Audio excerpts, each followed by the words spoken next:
Selamat pagi, selamat hari Minggu, Bapak Ibu Saudara yang dikasihi Tuhan, yang beribadah di rumah masing-masing. Tuhan menolong, Tuhan memberkati, dan kita terus bersandar berserah kepada Tuhan di dalam menapaki hari-hari hidup yang Tuhan anugerahkan kepada kita.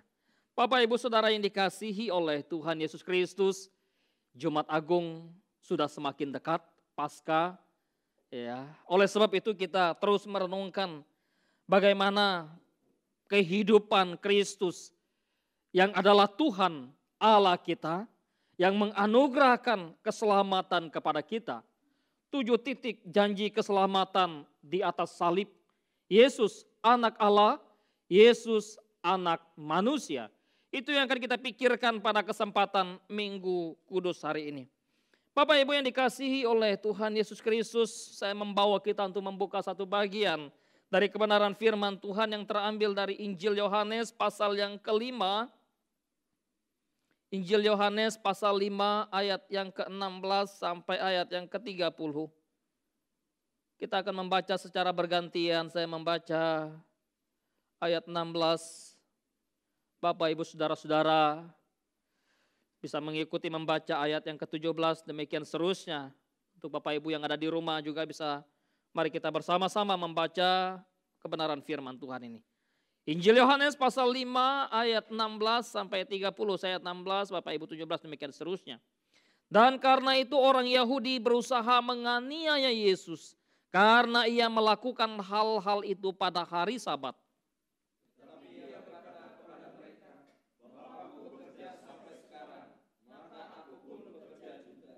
Sebab itu orang-orang Yahudi lebih berusaha lagi untuk membunuhnya, bukan saja karena ia meniadakan hari Sabat, tetapi juga karena ia mengatakan bahwa Allah adalah Bapanya sendiri, dan dengan demikian menyamakan dirinya dengan Allah.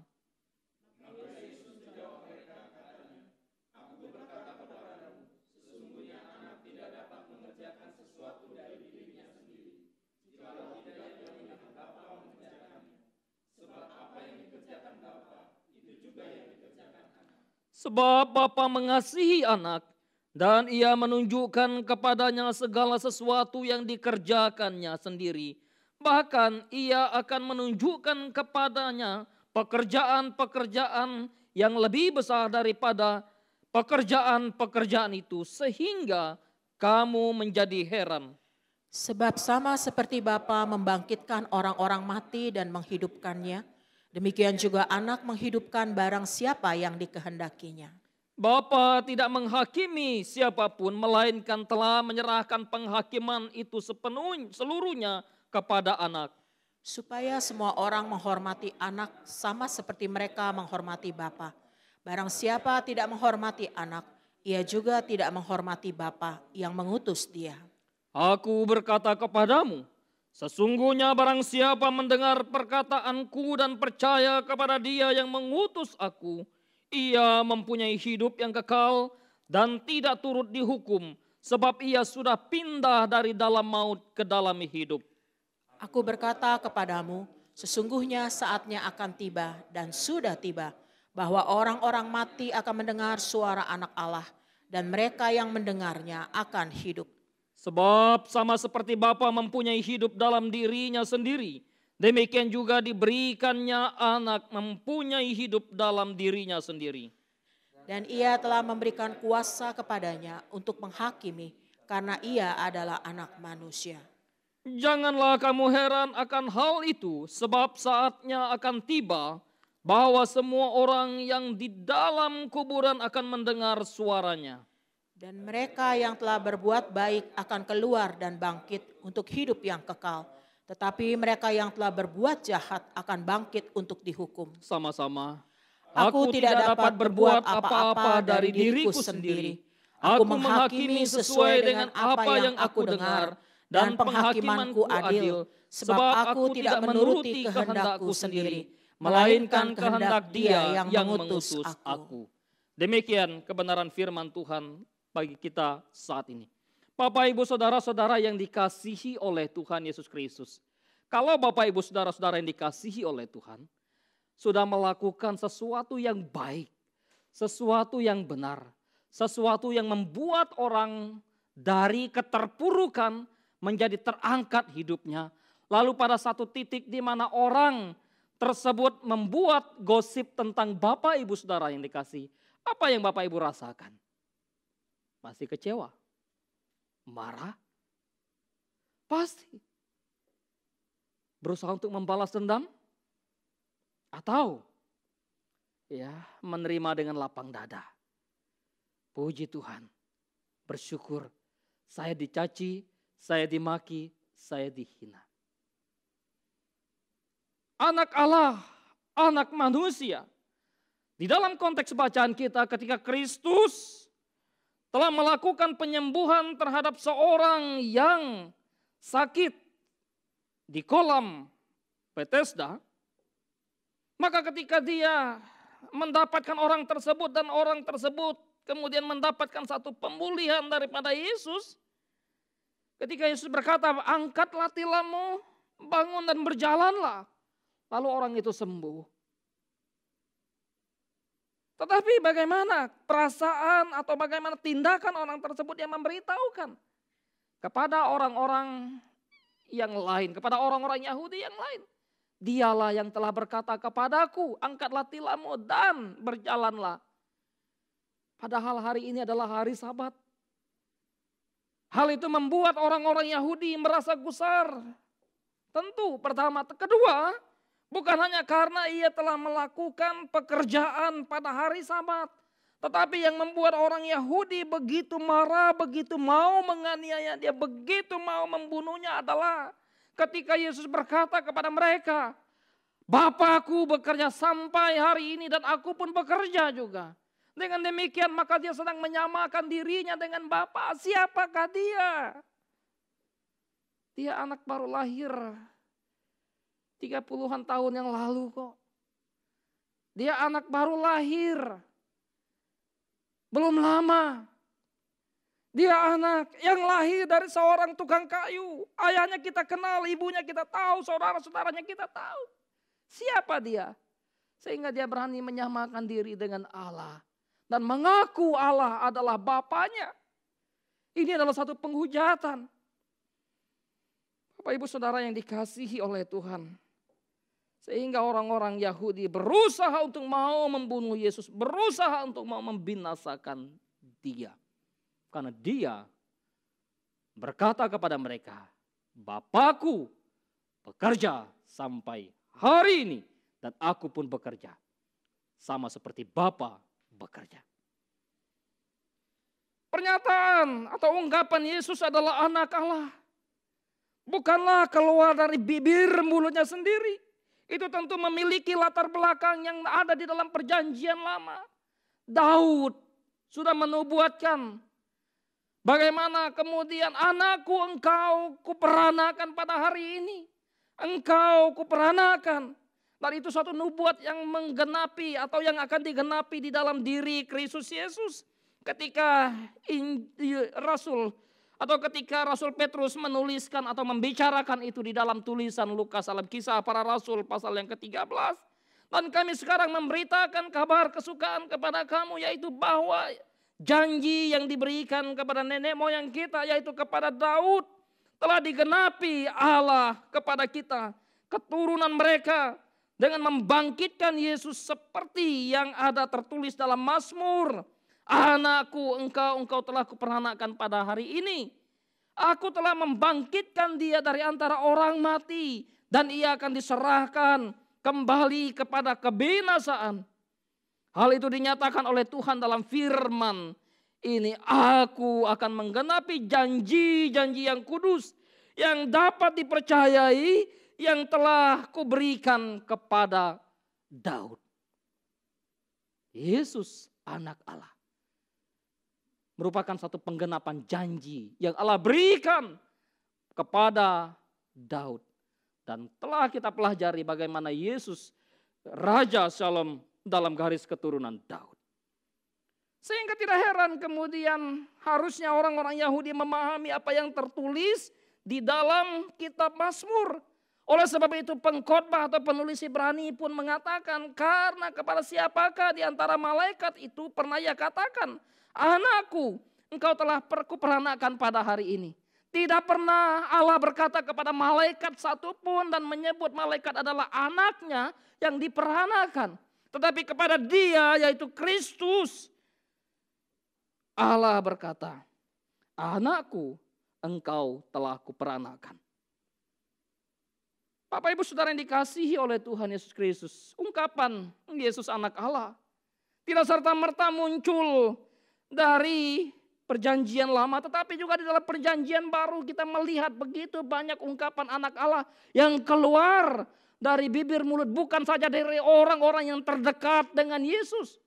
Bukan dari Maria yang melahirkan dia, bukan dari saudara-saudaranya, bukan dari Yusuf, bukan. Tetapi dari malaikat yang berkata kepada Maria, sesungguhnya anak yang engkau lahirkan itu disebut anak yang kudus dan dia adalah anak Allah yang maha tinggi. Nathanael di dalam Injil Yohanes juga mengungkapkan, sungguh engkau anak Allah. Kalau orang-orang terdekat yang menganggap dia sebagai anak Allah, mungkin orang Yahudi bisa berkata, itulah anggapan orang-orang terdekatnya, maklum. Mereka kan orang yang betul-betul dekat dengan Yesus, sahabat Yesus, orang-orang yang membela Yesus. Maka tidak heran mereka mengatakan Yesus adalah anak Allah. Apakah hanya itu? Tidak, bukan.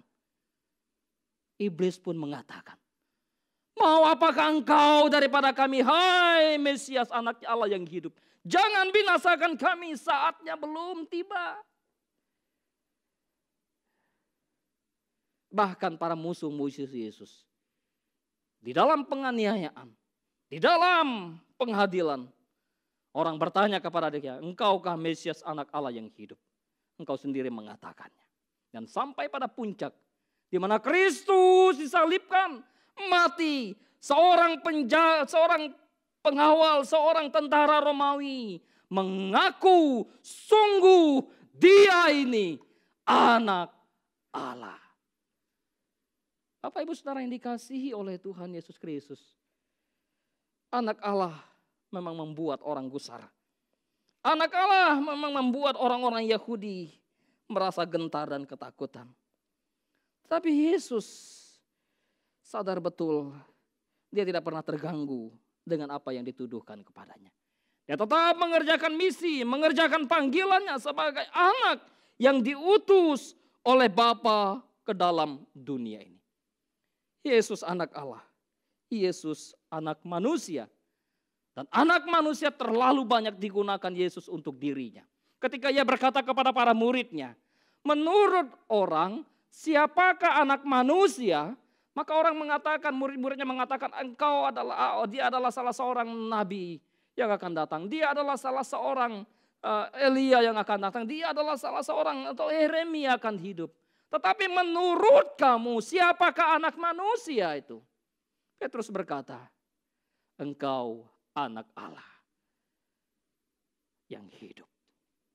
Perkataan tentang anak Allah dari surga, malaikat, dan Bapa sendiri mengatakan ketika Kristus dibaptis, Yohanes mendengar suara melalui kesaksian dari surga, inilah anakku yang kukasihi, kepadanya lah aku berkenan. Dia tidak sekadar anak Allah, dia juga anak manusia yang lahir ke dalam dunia ini. Anak manusia, ya sama seperti kita manusia. Kalau Bapak Ibu makan supaya tidak lapar, Yesus pun makan. Yesus tidur, Yesus merasakan kelelahan, Yesus pun perlu istirahat. Ya, anak manusia lahir dari perempuan, dari manusia. Anak manusia, tapi ketika dia lahir sebagai anak manusia tentu ada rujukan juga, ada pijakan juga di dalam perjanjian lama. Di dalam Yehezkiel, Nabi Yehezkiel dipanggil oleh Allah sebagai anak manusia. Hei anak manusia, engkau akan kupanggil untuk menjadi pemberita kebenaran kepada bangsa-bangsa yang tegar tengkuk, bangsa yang memberontak, bangsa yang tidak taat. Dan pada zaman Yehezkiel menyaksikan bagaimana bait Allah, rumah Tuhan, diporak-porandakan, dijadikan tempat untuk melakukan kejahatan. Sehingga Yehezkiel harus menanggung hukuman bagi Israel. Kepada Yehezkiel Tuhan berfirman, apa yang kau lihat dengan gulungan kitab ini? Maka kepada Yehezkiel diperintahkan, makanlah gulungan kitab ini. Makanlah firman ini. Anak manusia. Yehezkiel tentu nabi biasa. Tapi Yesus nabi di atas segala nabi. Menggenapi seluruh nabi yang tertulis dalam perjanjian lama. Yesus anak Allah, Yesus anak manusia. Di dalam kitab Daniel pun dituliskan tentang anak manusia. Apa yang dikatakan Daniel di dalam penglihatannya ketika Daniel di dalam pembuangannya di Babel, kekuasaan kerajaan saling tindas menindas.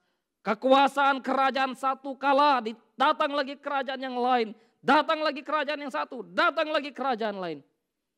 Lalu dikatakan, aku melihat seorang anak manusia. Dia adalah pemerintah, dia adalah penguasa, dia adalah raja di atas segala raja dan segala pemerintahan. Dari apa yang aku lihat semua akan takluk tunduk kepada dia. Ketika Babel berkuasa, dikalahkan oleh Persia. Persia berkuasa, dikalahkan oleh Yunani. Yunani berkuasa, dikalahkan oleh Romawi. Pertanyaannya, siapa raja yang memerintah dengan kepemerintahan yang kekal? Anak manusia yang dilihat oleh Daniel. Tidak ada seorang pun pemerintahan dari orang-orang Israel setelah mereka pembuangan eksis. Mereka dalam kekuasaan Romawi. Tapi Kristus datang menggenapi nubuat Nabi Daniel. Dia anak manusia. Bapak ibu saudara-saudari yang dikasihi oleh Tuhan Yesus Kristus, kembali kepada bacaan kita. Maka ketika Yesus anak Allah, Yesus anak manusia datang ke dalam dunia, kita melihat apa yang dilakukannya. Menarik bahwa kuasa pertama kita melihat kuasa yang ada dalam diri anak Allah, diri anak manusia itu. Pertama adalah kuasa untuk mengampuni dosa. Kristus anak Allah, anak manusia diberi kuasa atau memiliki kuasa untuk mengampuni dosa. Kepada orang yang telah disembuhkan ia berkata, jangan berbuat dosa lagi, supaya kepadamu jangan terjadi hal yang lebih buruk. Injil Yohanes pasal yang kelima, ayat yang ke-14. Tidak seorang pun yang mampu mengampuni dosa. Imam-imam dalam perjanjian lama ketika mereka menaikkan doa pengampunan dosa, mereka pun orang berdosa yang perlu diampuni. Dan mereka tidak bisa mengampuni dosa mereka sendiri. Karena mereka orang berdosa. Nabi-nabi dalam perjanjian lama pun adalah orang-orang yang berdosa. Sehingga ketika mereka memberitakan firman, memberitakan perintah dari Allah, memberitakan suara dari Allah, mereka pun adalah orang-orang yang berdosa. Dan mereka tidak bisa mengampuni sesamanya tentang dosa itu. Gak mampu. Yang pada akhirnya membawa orang lain kepada satu keselamatan. Tidak. Hanya Kristus anak Allah, anak manusia yang sanggup mengampuni dosa. Tuntas setuntas-tuntasnya. Dosa yang diampuni oleh Kristus dengan begitu sempurna. Seluruh manusia yang diperkenankan kepadanya. Seluruh manusia yang dikasihinya diberikan pengampunan dosa oleh Dia. Kepada kita saya yakin, saya percaya bahwa kalau kita sungguh-sungguh menyadari kita hidup sebagai umat Allah, hidup sebagai anak-anak Allah. hidup yang telah diampuni oleh dosa, oleh Kristus dosa kita. Maka bagaimana kita hidup? Harusnya kita tidak berbuat dosa lagi, bukan? Jangan berbuat dosa lagi. Kristus melihat kita, mungkin tidak melihat sesama kita. Istri tidak melihat suami, suami tidak melihat istri, orang tua tidak melihat anak, anak tidak melihat orang tua dalam melakukan dosa. Tapi Kristus melihat, jangan berbuat dosa lagi. Pengampunan dosa telah dilakukan oleh Kristus. Sebagai anak Allah, anak manusia yang memiliki kuasa pengampunan dosa. Maka pengampunan dosa itu sempurna. Pengampunan dosa itu total bagi diri orang percaya. Masihkah kita bisa berbuat dosa? Masih. Kalau begitu, sempurnakah pengampunan Kristus? Sungguh sempurna. Jangan berbuat dosa lagi. Bapak Ibu Saudara yang dikasihi oleh Tuhan, kuasa Yesus anak Allah, kuasa Yesus anak manusia, bukan hanya kemudian melakukan pengampunan dosa. Dia juga berkuasa untuk memberikan kehidupan kepada manusia yang sudah mati oleh karena dosa tadi. Oleh sebab itu di dalam bacaan kita tadi dikatakan, sama seperti Bapa membangkitkan orang-orang mati demikian dan memberikan hidup kepada mereka, demikian juga anak menghidupkan barang siapa yang dikehendakinya.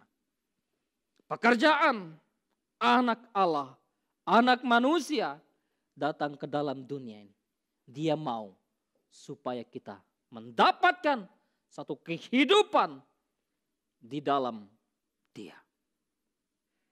Dia memberikan kehidupan. Kehidupan dari mana? Kehidupan bagi siapa? Pertama, bahwa manusia sudah mati. Sehingga mereka yang mati oleh karena dosa, atau saya dan saudara yang sudah mati oleh karena dosa, perlu dihidupkan kembali. Pertanyaannya, siapa yang bisa menghidupkan kita? Tidak ada. Tidak ada seorang pun yang bisa menghidupkan dirinya sendiri dari kematian karena dosa. Tidak ada seorang pun yang bisa menghidupkan sesamanya oleh karena kematian karena dosa. Darah binatang di dalam perjanjian lama hanyalah simbol. Itu tidak cukup untuk menebus dosa manusia. Itu tidak cukup untuk membuat manusia bisa hidup keluar dari kematian karena dosa. Tapi Kristus anak Allah, anak manusia, Dia satu-satunya sumber kehidupan. Dia hidup tidak bergantung kepada hidup ciptaannya. Dia hidup karena Dia sumber hidup. Tetapi kehidupan kita adalah kehidupan yang bergantung kepada sumber hidup itu. Oleh sebab itu kita tidak bisa hidup tanpa Kristus menghidupkan kita. Paulus berbicara kepada jemaat di Efesus pasal yang kedua ayat 10. Kita ini buatan Allah, diciptakan kembali dalam Kristus Yesus untuk melakukan perbuatan yang baik itu. Di dalam ayat sebelumnya, kamu yang dahulu sudah mati oleh karena pelanggaran dosamu. Oleh karena kamu mengikuti cara hidup nenek moyangmu yang salah. Yang berdosa. Dan aku pun, Paulus berkata, terhitung di antara mereka. Aku pun dahulu mati. Tapi sekarang aku telah dihidupkan oleh Allah. Syukur kepada Allah. Kasih karunia-Nya yang begitu limpah. Memberikan kepadaku hidup. Memberikan kepada kita hidup. Sehingga Paulus berkata, kalaupun aku hidup sekarang, bukan aku lagi yang hidup di dalam diriku. Melainkan Kristus yang hidup di dalam hidupku. Kristus anak Allah. Anak manusia. Sumber kehidupan. Pemberi kehidupan, aku datang supaya mereka mempunyai hidup dan mempunyainya dalam segala kelimpahan. Kematian memang menakutkan. Apalagi kita sekarang diperhadapkan dengan wabah virus corona ini. Semua orang termasuk saya pun berusaha untuk menghindar. Supaya tidak tertular, supaya tidak terjangkit virus corona. Ya, pakai masker. Untung khotbah pun tidak pakai masker ya. Mesti pakai, saya kadang pakai sarung tangan, bersyukur ya ada Bapak Ibu yang bisa memberi sarung tangan. Waduh, senang sekali. Kadang saya dicek, kok nyetir aja pakai sarung tangan Pak, itu kan. Ya, ketakutan menghadapi kematian. Ya. Ketakutan, saya pikir bahwa bukan ketakutan karena kita takut mati, tentu bukan hal itu dalam konteks ini. Ya, wabah yang perlu diantisipasi, yang perlu dijalani, dihadapi dengan hidup bijaksana. Kristus, anak Allah, anak manusia, dia memberikan kehidupan. Bukan saja kehidupan dalam kesementaraan kita di dunia ini, tapi dia memberikan kehidupan yang kekal. Dengan demikian, maka kedatangan Kristus, anak Allah, anak manusia ke dalam dunia ini. Ya, bersyukur kita diberikan kehidupan oleh Dia. Bersyukur kita diberikan hidup bukan hanya hidup dalam dunia ini, tapi juga hidup di kekekalan. Oleh sebab itu ketika kita menaruh pengharapan pada Kristus, kita tidak hanya sekedar menaruh pengharapan waktu kita hidup, tapi juga kita menaruh pengharapan tatkala kita mati sekalipun. Kita menaruh pengharapan pada Dia. Ya. Berbahagialah orang yang dianugerahkan hidup yang kekal oleh Kristus, anak Allah. Yesus Kristus Tuhan kita, anak Allah, anak manusia, tidak hanya berkuasa memberikan pengampunan dosa, tidak hanya berkuasa memberikan kehidupan, tapi juga Dia berkuasa untuk mengampuni atau untuk menghakimi. Dan kuasa yang ketiga dalam konteks bacaan kita yang dimiliki oleh Yesus anak Allah, anak manusia adalah kuasa untuk menghakimi. Bapak Ibu Saudara yang dikasihi oleh Tuhan Yesus Kristus, anak manusia, kepadanya diserahkan penghakiman. Bapa tidak melakukan penghakiman, tetapi penghakiman diserahkan kepada anaknya, yaitu kepada anak manusia. Ia memberikan kuasa untuk menghakimi. Bapa tidak menghakimi, ayat 22, siapapun, melainkan telah menyerahkan penghakiman itu seluruhnya kepada anaknya. Dan ayat yang ke-27, Ia telah berkuasa, Ia telah memberikan kuasa kepadanya untuk menghakimi. Ayat yang ke-30 dikatakan, aku menghakimi sesuai dengan apa yang aku dengar, aku menghakimi dengan adil, aku menghakimi menurut kehendak Bapa yang mengutus aku. Penghakimannya adalah penghakiman yang benar, yang adil, seadil-adilnya. Tidak ada satupun kesalahan bisa ditoleransi oleh hakim yang adil itu. Oleh sebab itu ketika manusia tidak mampu menghadap tata pengadilan Allah Bapa, Dia datang ke dalam dunia ini menanggung murka Allah. Supaya apa? Di pengadilan di hadapan Bapa, Dia hidup, Dia menanggung kutuk yang harusnya ditanggungkan oleh Allah kepada manusia.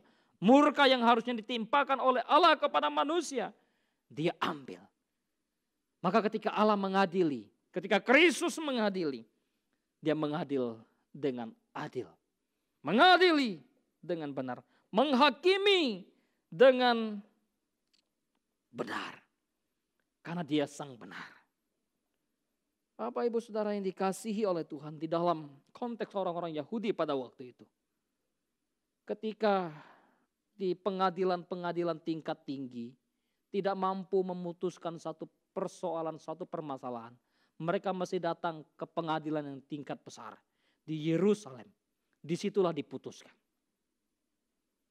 Tetapi dalam bagian ini kita melihat bahwa pengadilan Kristus atau Kristus sebagai hakim, dia hakim di atas segala hakim. Hakim di atas segala hakim yang ada di dalam dunia ini. Di dalam menghakimi atau alat penghakiman yang diberikan Allah kepada manusia adalah pertama, di dalam hati nurani kita. Dia memberikan kepada kita untuk menghakimi tentang bagaimana benar atau salah dalam hidup kita. Orang lain tidak tahu, orang lain mungkin gagal, orang lain bisa keliru menghakimi, tapi hati nurani seseorang, dia tidak akan pernah keliru juga untuk menghakimi dirinya sendiri. Kalau dia berdosa, sekalipun dia tidak tahu dan tidak kelihatan oleh orang, maka hati nuraninya akan berbicara, kamu sudah berdosa, saya sudah berdosa, oh saya salah. Penghakiman bukan hanya bicara tentang di dalam hati nurani. Penghakiman yang diberikan Allah juga melalui hukum Taurat. Hukum Taurat diberikan oleh Allah kepada umat Israel, umat pada waktu itu, supaya dengan hukum Taurat itulah menjadi alat hakim, alat ukur bagi orang-orang Israel untuk menghakimi satu dengan yang lain. Sehingga ketika Kristus menyebut diri anak Allah, bagi mereka ini melanggar hukum Taurat karena tidak ada yang boleh menyamakan diri dengan Allah. Dia menghujat Allah. Hakim atau alat penghakiman yang Tuhan berikan bukan hanya hati nurani, hukum Taurat dan memang masyarakat juga menjadi alat hakim bagi sesama yang Tuhan berikan. Sehingga waktu orang salah, maka masyarakat akan secara sosial menghakimi satu dengan yang lain. Dia salah, dia salah. Ya.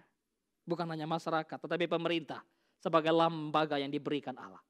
Itu pun lembaga yang Tuhan tunjuk untuk menegakkan keadilan, menghakimi. Namun seringkali penghakiman yang dilakukan oleh manusia tidak sejalan dengan apa yang Tuhan kehendaki. Karena itu siapapun kita di dalam dunia ini akan diperhadapkan dengan satu penghakiman. Akan diadili, akan dihakimi menurut perbuatannya masing-masing. Wahyu berkata, tentang penghakiman akan dilakukan kepada semua menurut perbuatan mereka berdasarkan apa yang tertulis dalam kitab-kitab. Wahyu pasal 20 ayat 12.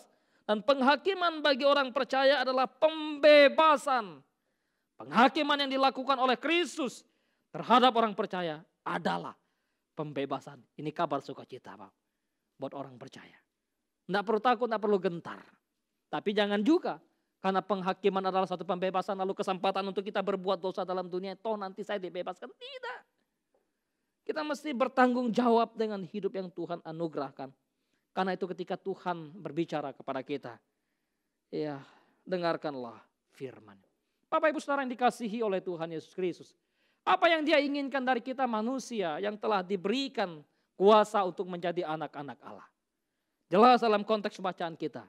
Dia menginginkan kita untuk menghormati Allah. Dia menginginkan kita untuk menghormati Dia. Ya. Ayat 23. Ini merupakan satu tujuan bagaimana Tuhan Yesus memberikan kesaksian di dalam bagian. Dan Yohanes menuliskan. Supaya semua orang menghormati anak. Sama seperti orang menghormati Bapa. Hormatilah Tuhan Allahmu. Hormatilah Kristus yang telah mati untuk menebus dosamu. Bagaimana kita menghormati Dia? Tentu dengan hidup hari-hari kita. Tidak hanya sekadar dengan puji-pujian, nyanyian yang kita naikkan. Tidak hanya sekadar dengan melayani Dia, memberitakan firman. Tidak hanya sekadar melayani Dia melalui pengkhotbah, WL, singer, pemusik, pendoa. Tidak hanya sekedar menghormati Dia melalui datang beribadah. Tidak, tapi melalui sikap hidup hari-hari kita. Sikap hidup jujur kita di hadapan Tuhan itu. Hormatilah Tuhan di dalam seluruh aspek hidup kita. Bagaimana kita menghormati Dia?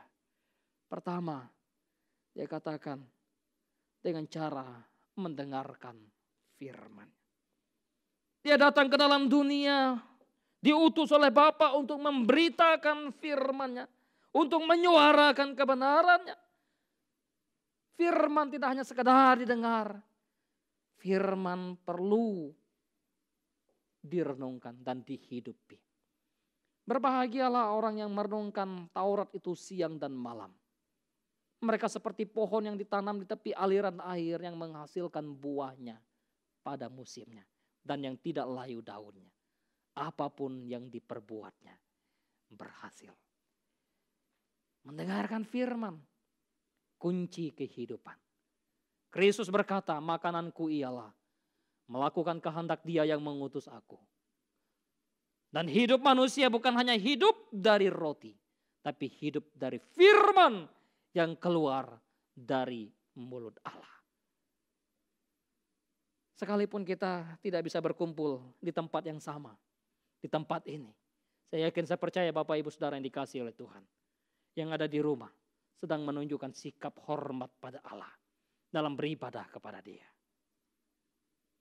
Tuhan memberikan kepada kita ibadah untuk live streaming secara online. Bukan satu kebetulan. Supaya apa? Supaya nanti kalau ibadah sungguh-sungguh bersekutu lagi dan tidak live streaming lagi, tidak online lagi, ibadah tidak online. Ya. Ada orang, ya, wah, ibadah download ini, download itu. Sikap hormat apa yang mau kita tunjukkan kepada Tuhan? Dengarkan firman-Nya. Percayalah kepada Dia, Bapa yang mengutus aku. Kristus diutus datang ke dalam dunia untuk menyuarakan firman-Nya. Nabi-nabi sudah diutus. Mereka sangat terbatas, mereka menyuarakan Kristus. Tapi Kristus datang ke dalam dunia memberitakan firman yang hidup, yaitu dirinya sendiri. Rela menjadi manusia. Datang ke dalam dunia ini. Menghormati Bapa. Bagaimana menghormati Bapa? Kalau tidak menghormati anak. Bagaimana orang bisa percaya kepada Bapa kalau tidak percaya kepada anak? Yohanes dalam konteks ini sedang mengingatkan kepada orang-orang Yahudi yang berusaha membunuh Yesus. Mereka pikir mereka percaya kepada Bapa, mereka pikir mereka menghormati Bapa, mereka pikir mereka sedang melayani Bapa. Tapi Yesus katakan, mau menghormati Bapa, hormati aku. Aku dan Bapa adalah satu.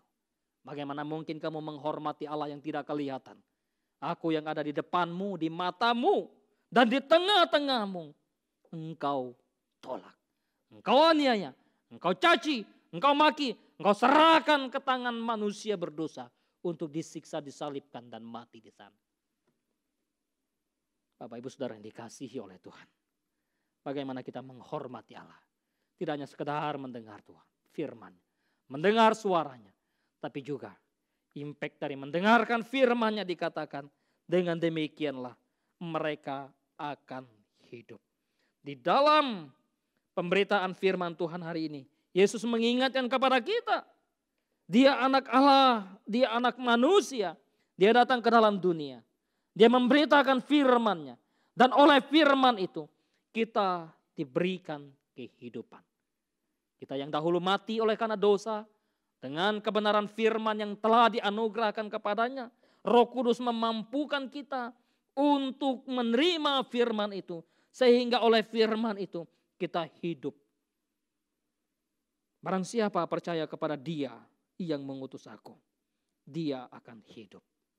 Barang siapa mendengarkan kebenaran firman-Ku, Yesus berkata, dia akan hidup.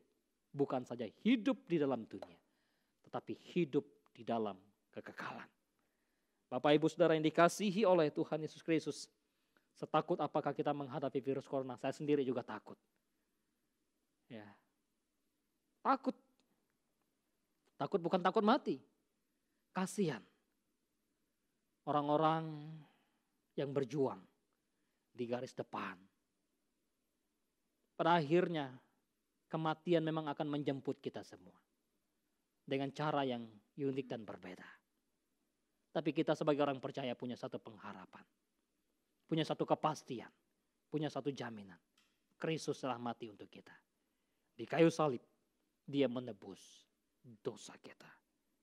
Bila Tuhan menolong, Tuhan memberkati kita. Kalaupun ada WA, ada yang broadcast, info, teruskan ini, kalau tidak nanti kamu kena kutuk, stop itu. Tidak ada hubungannya. Ya, teruskan WA ini, teruskan info ini. Jangan sampai nanti kamu teruskan 10 orang. Kalau tidak nanti celaka di tempat kamu. Jangan percaya itu. Tidak ada gunanya itu. Berapa hari lalu seorang telepon saya, Pak ini benar enggak kayak gini? Ngapain kamu percaya kepada hal begitu? Ya. Yang dituntut Tuhan adalah bagaimana kita hidup dalam firman-Nya, melakukan kehendak-Nya, mengerjakan pekerjaan Kristus yang telah diutus oleh Allah ke dalam dunia ini. Mengasihi Allah, mengasihi sama. Apakah engkau mengasihi Allah? Iya. Apakah engkau mengasihi sama? Kalau mengasihi sama, bantulah pemerintah memutus mata rantai ini. Penyebaran virus corona. Kasihan para dokter yang berjuang. Kasihan para perawat. Kasihan seluruh masyarakat. Jangan membuat gaduh melalui grup WA yang ada. Bila Tuhan menolong, Tuhan memberkati kita. Tetaplah hidup di dalam hidup anak Allah, anak manusia, Yesus Kristus Tuhan kita. Mari kita tundukkan kepala, kita berdoa kepada Tuhan.